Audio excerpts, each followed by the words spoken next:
کسی بھی صحیح حدیث سے ایک روایت ہے جو ذرا کمزور ہے، جس میں آتا ہے کہ ایک دفعہ نبی صلی اللہ علیہ وسلم نے فرض نماز کے بعد ہاتھ اٹھائے ہیں، مگر وہ روایت کمزور ہے، اور اگر اس کو صحیح مان بھی لیا جائے تو ایک دفعہ. سمجھ میں آ رہی بات؟ تو کتنی دفعہ؟ ایک دفعہ. اصول فقہ کی کتابوں میں لکھا ہوا ہے، چاروں مذاہب کی فقہ کی کتابوں میں، کہ حدیث اگر کوئی عمل کثرت سے کیا جاتا ہو اور اس کا نقل کرنے والا صرف ایک ہو تو یہ بات بھی حدیث میں شک پیدا کر دیتی ہے. ایک دفعہ اگر نبی صلی اللہ علیہ وسلم نے کیا ہے تو پتہ یہ چلا کہ اور وہ بھی اجتماعی نہیں، انفرادی طور پر. سمجھ میں آ رہی ہے بات؟ انفرادی طور پر. تو آپ بھی کبھی کبھار انفرادی طور پر رفع الیدین کر لیں. عام معمول اگر نبی کا نمازوں کے بعد، فرض نماز کے بعد ہاتھ اٹھا کر دعا کرنے کا ہوتا، چاہے اجتماعی یا انفرادی، تو اس کے نقل کرنے والے کثرت سے ہوتے. سمجھ میں آ رہی اس بارے میں؟ کیونکہ نماز کو تو بہت اہتمام اور اہمیت کے ساتھ احادیث میں بیان کیا گیا ہے، جبکہ ہم دیکھتے ہیں کہ حدیث کی کتابیں اس سے بالکل خاموش ہیں. سمجھ میں آ رہی بات؟ دوسرا مسئلہ، بعض حضرات یہ کہتے ہیں کہ بہت ساری حدیثیں ہیں جن میں آتا ہے کہ رسول اللہ صلی اللہ علیہ وسلم نے فرض نماز کے بعد دعا کی بہت ترغیب دی ہے، اور آپ نے فرمایا کہ سب سے زیادہ دعا قبول کس وقت ہوتی ہے؟ فرض نماز کے بعد. اس حدیث کا مطلب سمجھیں. جب بھی ایک حدیث کو بیان کیا جائے گا دوسری احادیث کو سامنے رکھ کر، خود نبی اور صحابہ نے اس حدیث پر کیسے عمل کیا ہے. ہم نبی کو دیکھتے ہیں کہ کہیں بھی نہیں کسی صحیح حدیث میں ملتا کہ نبی صلی اللہ علیہ وسلم کا یہ معمول تھا کہ آپ فرض نماز کے بعد ایسے دعا مانگتے تھے. خلفائے راشدین سے بھی کوئی روایت نہیں ملتی، نہ صحیح نہ ضعیف. بھائی دیکھو ہمارے ہاں تو یہ پابندی سے ہو رہا ہے نا پانچوں نمازوں میں ہر مسجد میں، اگر صحابہ میں بھی ایسا ہوتا تو کوئی ضعیف روایت تو ملتی نا صحابہ کرام سے، نہ صحیح ہے نہ ضعیف ہے. اور نبی سے بھی کوئی کثرت سے ایک روایت ہے، اس کی سند پہ بھی کیا ہے؟ ٹھیک ہے، بعض نے اس کو صحیح کہا، بعض نے ضعیف کہا، مگر وہ بھی متفق علیہ صحیح نہیں ہے.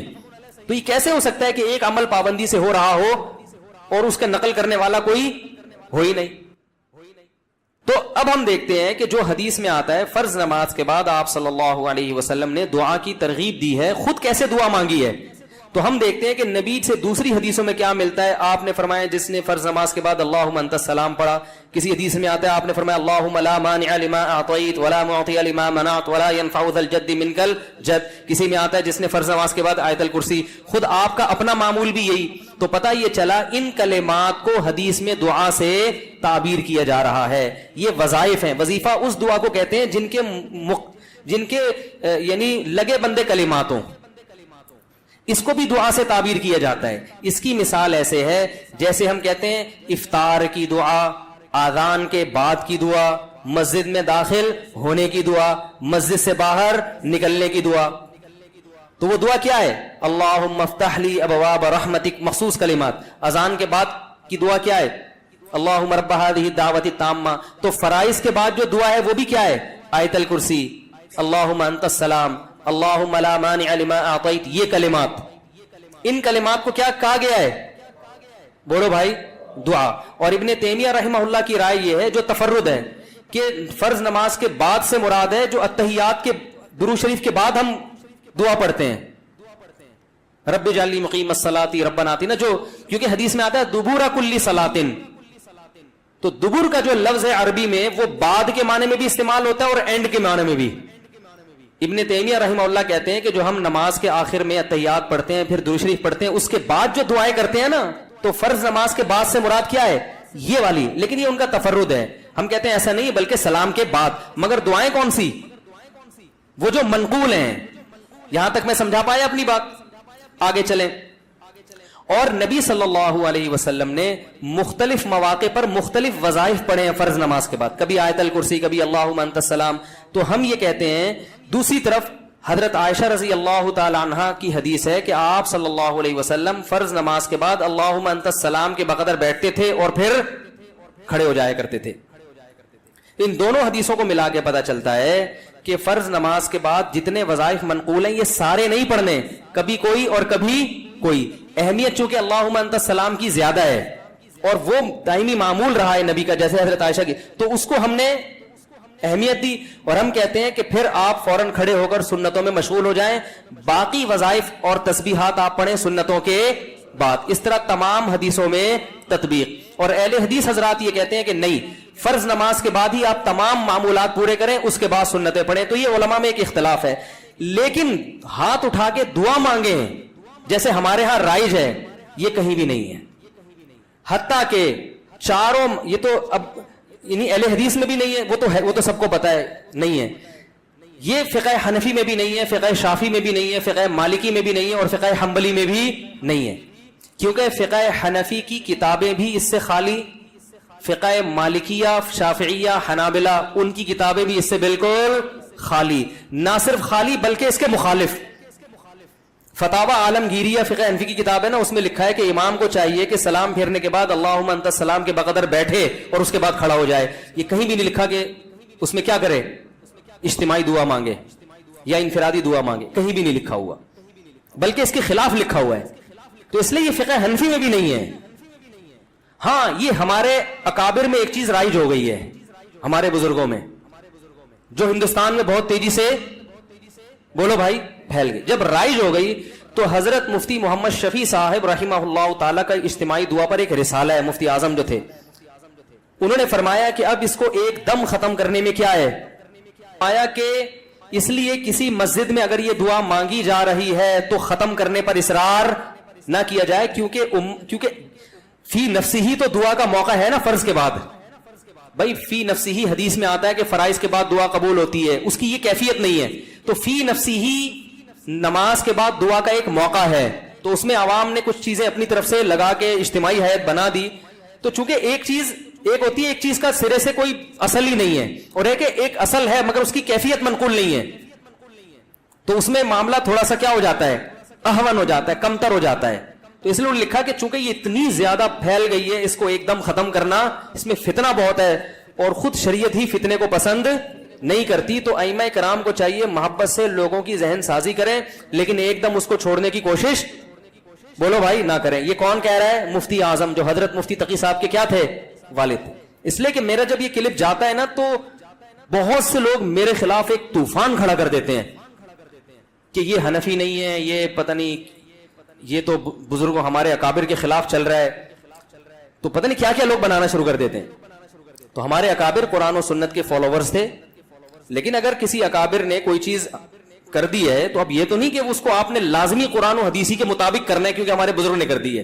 ایسا تھوڑی ہوتا ہے, کسی بزرگ سے بھی تو خطا ہو سکتی ہے, بڑے بڑے علماء سے خطا ہوئی ہے. میرے شیخ و مرشد مفتی رشید احمد صاحب, جن سے میں اتنے سال بیعت کا تعلق رہا, تو ایسا الفتاوی میں ان کے بعض مسائل سے ہم نے رجوع کیا ہے.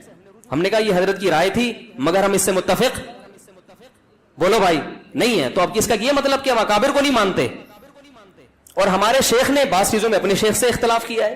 تو یہ تو علماء میں ہر دور میں چلا آ رہا ہے کہ امام ابو یوسف نے بعض چیزیں امام ابو حنیفہ کی نہیں مانی, تو کیا مطلب وہ امام حنیفہ کو ہی نہیں مانتے تھے؟ تو اگر بعض اکابر, سب نہیں, اگر ہم اپنے کسی بعض اکابر سے کوئی مسئلے میں اختلاف کر لیتے ہیں تو اس کا یہ مطلب نہیں ہے کہ ہم ان اکابر کو گمراہ سمجھنے لگے ہیں. بعض لوگ کہتے ہیں آپ کا علم زیادہ تھا, یہ ان علماء کا علم زیادہ تھا, تو میں ان سے کہتا ہوں آپ کا علم زیادہ ہے, مفتی شفیع صاحب کا علم زیادہ ہے. نا, تو ایسا تھوڑی ہے کہ میرا تفرد ہے. تو حضرت مفتی شفیع صاحب رحمہ اللہ کی بھی رائے تھی. مفتی رشید احمد صاحب بھی بہت بڑے عالم تھے, حضرت مفتی شفیع صاحب کے نائب تھے وہ فتوے میں.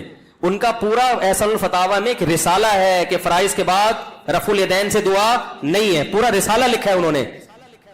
تو وہ بھی تو ہمارے اکابر ہی میں سے ہی تھے. تو ہاں یہ کہہ سکتے ہیں کہ اکابر میں اس مسئلے میں کیا ہے, اختلاف ہے. تو ٹھیک ہے, آپ کو جس کی رائے زیادہ بہتر لگے آپ اس کی رائے کو فالو کریں, دوسرے کی رائے پر طنز نہ کریں. آپ کو اگر میری رائے غلط لگتی ہے تو آپ ان اکابر کی رائے کو فالو کریں, ہم پہ طنز نہ کریں. اور ہمیں اگر یہ رائے صحیح لگتی ہے تو ہم اس رائے کو فالو کریں. میں کبھی اس مسئلے پہ کسی دوسرے بزرگوں یا اکابر پر طنز نہیں کرتا. مجھے لوگ آ کے بتاتے ہیں کہ فلاں مسجد کے امام اجتماعی دعا کراتے ہیں, میں کہتا ہوں بھائی ٹھیک ہے, وہ اپنی رائے ہوگی ان کی, اس کی وجہ سے نہ اس امام کی توہین جائز, بلکہ میں تو یہاں تک کہتا ہوں میری مسجد میں بھی جب مؤذن صاحب پڑھاتے ہیں نماز تو وہ اجتماعی دعا کراتے ہیں. مؤذن صاحب میں نے کبھی آپ کو منع کیا؟ میں اس لیے منع نہیں کر رہا, میرے مقلد تھوڑی ہیں.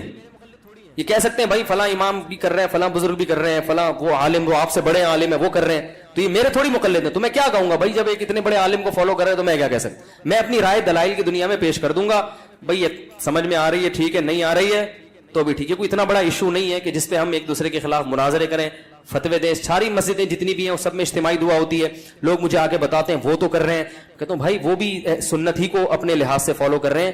اللہ نے ان کو جتنا علم دیا, جتنی سمجھ دی, اور جو ان کے بس میں تھا اس کے حساب سے ان کو یہ صحیح لگا تو وہ اس کو فالو کر رہے ہیں. میں کسی پہ الزام نہیں لگاتا کہ میں ہی سنت کا ٹھیکیدار ہوں باقی سارے فراڈی ہیں, ایسا نہیں ہے. ان جس کی جو سمجھ میں اختلاف تو ہوتا ہے نا مسائل میں علماء کا, تو جب اختلاف تو ہوتا ہے نا تو پھر اس لیے وہ تو کوئی بات نہیں. امام ابو یوسف کا امام ابو حنیفہ سے اختلاف ہوا تو یہ تو نہیں کہ وہ غلط ہو, دونوں صحیح ہیں. امام شافعی کا امام ابو حنیفہ سے ہوا تو پھر بھی دونوں صحیح ہیں. تو آپ کو جس کی بات سمجھ میں آ رہی ہے فالو کریں, کسی پر کیچڑ نہ اچھالیں.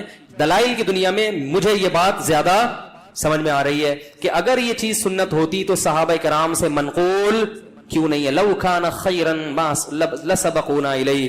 صحابہ, تابعین, ائمہ اربعہ اور ہماری جو عربی فتاوی کی کتابیں ہیں ان میں اس کا تذکرہ ہوتا نہیں ہے. تو پھر یہ بات ہمیں سمجھ میں نہیں آتی. سمجھ رہے ہیں بات کو. باقی میں بار بار یہ کہتا ہوں کہ اہل حدیث کی ہر بات کو غلط قرار دینا یہ بھی صحیح نہیں ہے. بعض لوگ نے کیا کیا, چونکہ اہل حدیث نے کہا ہے لہذا غلط ہی ہوگا, تو یہ موقف بھی غلط ہے. لا یجرمنکم شنآن قوم علی الا تعدلوا. قرآن کہہ رہا ہے ایمان والو کسی قوم کی دشمنی تمہیں اس بات پر نہ ابھارے کہ تم حق کا دامن چھوڑ دو. اگر اہل حدیث نے کوئی بات درست کی ہے تو آپ کو ماننی چاہیے, غلط کی ہے تو آپ کو بتانا چاہیے. ہم اس تو اہل حدیث کی بہت سی چیزوں کو ہم غلط بھی کہتے ہیں لیکن بہت سی چیزوں کو ہم صحیح بھی کہتے ہیں, اور بہت سی چیزوں کو ہم یہ کہتے ہیں کہ اس میں دونوں طرف احتمال ہے, دونوں رائے, اجتہادی مسئلہ ہے, یہ بھی صحیح ہو سکتا ہے وہ بھی صحیح ہو سکتا ہے. تو اعتدال کا جو راستہ ہے نا وہ نہیں چھوڑنا چاہیے. تو میں کیوں مانگتا ہوں؟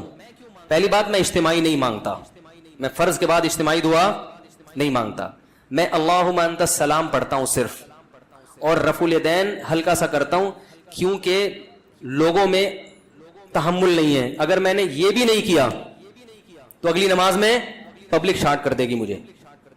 چلو کوئی بات نہیں, شارٹ کرنے کی تو کیا ہوگا, دین کا سارا سلسلہ کیا ہو جائے. کسی اور مسجد میں جائیں گے تو وہاں بھی شارٹ, تیسری مسجد میں گئے وہاں بھی, تو شارٹ ہوتے ہوتے نتیجہ کیا نکلے گا, اپنا ایک الگ فرقہ جو لوگ کر رہے ہوتے لاؤنج ہو رہا ہوگا, اور اس کا نام کیا ہوگا, اجتماعی دعا بدعت, یہاں سے شروع ہوگی. تو امت کو ایک ایسے کام میں لگائیں گے جس کی شریعت میں کوئی خاص اہمیت بولو بھائی نہیں ہے. تو چونکہ فی نفسی ہی ایک چیز جائز ہے, اس کو سنت سمجھنا غلط ہے.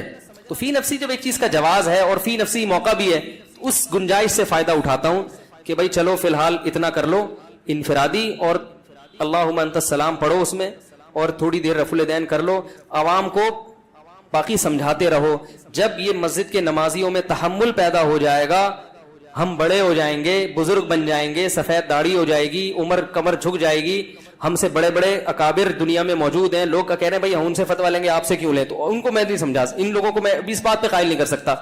تو جب ہم بوڑھے ہو جائیں گے اگر زندہ رہے تو پھر ایک لوگوں کو ہوگا کہ بھائی یہ بھی ایک بزرگ بن چکے ہیں, اب پتہ نہیں وہ دن آئے گا کہ نہیں آئے گا, لیکن اگر ایسا ہو گیا تو پھر ہم چھوڑ دیں گے. مفتی ظہر علی صاحب کی طرف بولیں گے یہ جائز ہے یہ ناجائز ہے, کسی کے باپ میں دم میں تو کر کے دکھا دیں. ٹھیک ہے, حضرت مفتی ظہر علی صاحب جو ہیں وہ جب فتویٰ دیتے ہیں تو ان کی مسجد بھی ذاتی ہے, ان کے مقتدی بھی اخپل ہیں اپنے, کسی کی پرواہ بھی نہیں کرتے. فتویٰ دیا, سمجھ میں آیا ٹھیک ہے, نہیں آیا دفعہ یہاں سے, چل نکل. تو ہم کہاں جائیں گے بھائی؟ اب آپ کہہ سکتے ہیں یہ تو دین بیچنا ہوا ہے, یہ تو کیا ہوا, کیونکہ کلپ آئے گا فوراً, یہ تو یہ دین بیچنا نہیں ہے. دین کا کام بڑے کام کرنے کے لیے چھوٹے مسائل کو برداشت کرنا. اگر ہمیں مسجد نکال دے یا ادھر سے بھی نکل جائیں تو ہمیں دنیاوی لحاظ سے فائدہ ہی ہوگا, نقصان نہیں ہوگا. سب سے پہلے میں اپنا بزنس کروں گا, ٹھیک ہے نا, بزنس کمپنی بنا کے ٹائٹ طریقے سے کیا کروں گا جو میں ابھی نہیں کر سکتا, اپنے کاروبار کو ٹائم نہیں دے سکتا, تو میں کاروبار کو ٹائم دوں گا, نوٹ چھاپوں گا تمیز سے بیٹھ کے, جو ابھی نہیں چھاپ سکتا میں. تو یہ مصلحت جو میں اختیار کر رہا ہوں اپنی ذات کے لیے نہیں, بلکہ تاکہ دین کا کام ہوتا رہے. اور دوسرا, لوگوں سے وہ بات جو لوگوں کی مینٹل اپروچ سے اوپر ہوتی ہے, حدیث میں آتا کلم الناس علی قدر عقولہم, لوگوں کی مینٹل اپروچ سے اوپر باتیں نہ کرو. تو یہ مسئلہ پبلک کی مینٹل اپروچ سے کیا بن چکا ہے اوپر, کیونکہ بہت سارے علماء کر رہے ہیں, تو اب لوگ کہیں گے یار وہ علماء نہیں ہے, تو پھر یہی ہے کہ بھائی چلو درمیانی راہ اختیار کرو, چلاؤ بس. اس لیے ہم یوں کرتے ہیں اللہم انت السلام و منک السلام و تبارکت یا رب, چلو اس سے کیا ہو رہا ہے یار. اور بیانات میں بتاتا رہتا ہوں کہ اتنا بھی ثابت نہیں ہے. کبھی کبھار کر لے تو ٹھیک ہے, کبھی کبھار رفع الیدین بھی ٹھیک ہے, کبھی کبھار لوگوں کو اجتماعی دعا بھی ٹھیک ہے, لوگوں کو تعلیم دینے تو احیاناً تو ٹھیک ہے. اس کا معمول بنا لینا, اتنا معمول کہ جو نہ کرے اس کو لوگ ملامت کریں. بلکہ معمول بھی اس حد تک غلط نہیں ہے کہ چلو ایک آدمی کو ہاتھ اٹھا کے دعا میں زیادہ دل لگ رہا ہے تو مانگ لے, تو پابندی بھی تو نہیں ہے نا. لیکن اتنا اس پہ التزام کہ نہ کرنے والے کو ملامت کی جائے. مسجدوں میں 2 اجتماعی دعائیں ہر نماز کے بعد ہو رہی ہیں, اس کو بھی غلط نہیں کہیں گے. غلط کیا ہے؟ جو نہیں مانگے اس کو کیا کہتے ہیں؟ اس پہ ملامت ہوتی ہے. یہ بہت غلط چیز ہے. تو اس لیے اگر اہل حدیث کے ہاں نہیں ہوتی تو اچھی بات ہے. چاہے ہمارے یہاں بھی نہ ہو. مفتی رشید احمد صاحب کے ہاں ہم نے کئی سال رہے ہیں, ایک نماز کے بعد بھی انہوں نے کبھی دعا نہیں منگوائی, کبھی بھی نہیں. اور رفع الیدین سے بھی دعا نہیں کرتے تھے. باقی پھر سنتوں کے بعد اپنی دعا مانگتے تھے گھنٹوں گھنٹوں. دعاؤں کا تو حضرت کو ایسے عاشق تھے کہ حضرت سے جب کوئی آ کے کہتا تھا کہ حضرت دعا کر دیں, حضرت رفع الیدین کے بغیر دعا کر دیتے تھے. کہتا تھا ہاتھ اٹھا کے دعا کریں. حضرت فرماتے تھے جب میں ہاتھ اٹھاتا ہوں تو پھر جلدی گراتا نہیں. فرمایا پھر میں کہتا ہوں جس کے دربار میں ہاتھ اٹھائے ہیں اتنا بڑا بادشاہ ہے, پھر تو وہ پھر ایسا ہی ہوتا. ہمارے حضرت جب دعا پہ آتے تھے اتنی لمبی دعا. ایک دفعہ حضرت نے نماز کے بعد لوگوں نے کہا دعا مانگے. حضرت نے کہا چلو تو بہت اصرار کر رہے تو مانگتے ہیں. سندھ میں تھے حضرت, تو حضرت نے پھر ہاتھ اٹھا لیے. پھر حضرت کو تو دعا میں اتنا مزہ آتا تھا, گم ہو جاتے تھے بالکل ایسا گم, پیچھے پبلک شاٹ, ایک بھاگا کھسکا, دوسرا کھسکا, تیسرا, ہوتے ہوتے آخر میں حضرت رہ گئے. اگلی نماز پڑھائی حضرت نے, کسی نے نہیں کہا. انہوں نے کہا بغیر دعا بغیر اجتماع کے ہی بہتر ہے. تو ہمارے حضرت کو دعا میں بہت لطف آتا تھا. جب دعا شروع کرتے تو بس ایک بیان میں حضرت جب بیان کرتے کرتے شاعری شروع کرتے اللہ کی محبت میں, اس میں حضرت کا جیسے میرا بیان ہوتے ہوتے شادیوں پہ ہے تو پورا ٹاپک چینج نا,